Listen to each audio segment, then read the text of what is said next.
Shit और बच्चों को बहुत बहुत शुक्रिया। अब यहाँ से sir Syed Urdu high school और जूनियर कॉलेज के तलबा और तालिबात का जो सकाफती प्रोग्राम में शिरकत है उसका सिलसिला जो है मैं शुरू करता हूँ। आपको बताते चलूँ कि ये जो 15 अगस्त का दिन है ये महज एक दिन नहीं, तो ताज़ा करने के लिए मैं 9वीं क्लास की तालिबा युसरा कश्यप को आवाज़ देता हूँ कि वो आए और अपने ख्यालात यहाँ पे पेश करें इस शेर के साथ कि टूटने और बिखरने का हुनर मांग लिया, टूटने और बिखरने का हुनर मांग लिया, हमने हालात से शीशे का बदन मांग लिया। सब खड़े थे तकदीर के दरवाजे पर, सब खड़े थे तकदीर के दरवाजे पर, लोग दौलत पे गिरे हमने वतन मांग लिया। Yusra Kashyap from 9th। अस्सलाम वालेकुम, I am Yusra Kashyap, daughter of Akbar Khan. मेरा उन्वान है हमारे आबाओ-अज़दाद की कारकर्दगी और हमारी एकता।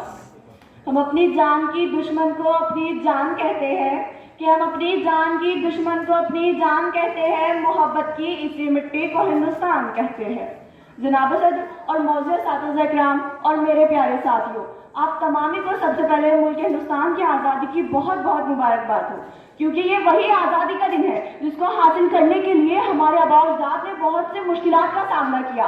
ये वही आज़ादी का दिन है जिसको हासिल करने के लिए हमारे आबाओ-अज़दाद ने बहुत सी कुर्बानियाँ पेश की, और ये वही आज़ादी का दिन है जिसको हासिल करने के लिए महात्मा गांधी जी ने खुद को भूख से दो चार किया, और ये वही आज़ादी का दिन है जिसको हासिल करने के लिए अशफाकुल्लाह खान ने फांसी के फंदे को चूमा। ये वही आज़ादी का दिन है जिसको हासिल करने के लिए बहादुर शाह जफर को जब फांसी के फंदे पर चढ़ाया जा रहा था तो उनके आखिरी लफ्ज कुछ यूं थे कि जिसका अब भी खून न खौला हो वो खून नहीं पानी है, कि जिसका अब भी खून न खौला हो वो खून नहीं पानी है, जो देश के लिए काम ना आए वो बेकार जवानी है।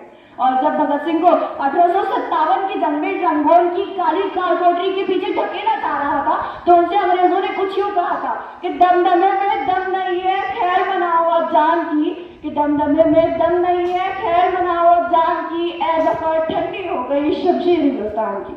जो जफर ने जवाब दिया था वो ये था कि गाजियों में बू रहेगी जब तक ईमान की, कि गाजियों में बू रहेगी जब तक ईमान की, तहे लंदन तक चलेगी तेगे हिंदुस्तान की। मुल्क हिंदुस्तान को आज़ाद कराने में सिर्फ बुजुर्गों का ही नहीं बल्कि बड़ों से लेकर बच्चों तक का हाथ है। अगर हम खुदीराम बोस की बात करें तो 17 साल की उम्र में वो अपनी जान को निछावर कर रहे थे, और आज हम तमामी को मुबारकबाद मिल रही है, एक असली देशभक्ति होने का सबूत मिल रहा है। लेकिन आपको बता दूं कि असली देशभक्ति और सच्चा देशभक्ति सिर्फ वही है जो तपती धूप में एक किसान पूरे मुल्क के हिंदुस्तान के लिए अनाज पैदा कर रहा है, और असली देशभक्ति वो है जहाँ पर एक सरकारी नौकरी वाला मुलाजिम अपनी नौकरी को जिम्मेदारी समझ के बगैर रिश्वत के निभा रहा है, और एक असली देशभक्ति वो है जहाँ पर हिंदू मुस्लिम सिख ईसाई एक साथ रहकर प्रेम का प्रचार कर रहे हैं और अपने देश को आगे बढ़ा रहे हैं। लेकिन हम तमामी मजहब को भूलकर अगर प्रेम का प्रचार करने लगे तो हमारा देश सच जाएगा, खबर जाएगा। हमारे यहाँ पे हिंदू पैदा हुआ, मुस्लिम पैदा हुआ, सिख पैदा हुआ, ईसाई पैदा हुआ, ये हमारी सबसे बड़ी खुशकिस्मती और सबसे बड़ी बदकिस्मती कि हमारे यहाँ इंसानियत पैदा नहीं हुई।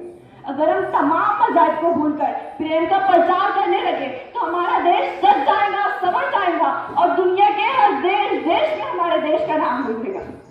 सभी एक दूसरे का हम सम्मान करेंगे, कि सभी एक दूसरे का हम सम्मान करेंगे, झगड़ा न कभी हिंदू मुसलमान करेंगे। जो नफरत सिखाई है हमें आपस में उसके लिए जंग का ऐलान करेंगे, झगड़ा न कभी हिंदू मुसलमान करेंगे। जो तिरंगा हमारी जान है उसके लिए जान भी कुर्बान करेंगे, झगड़ा न कभी हिंदू मुसलमान करेंगे, झगड़ा न कभी हिंदू मुसलमान करेंगे।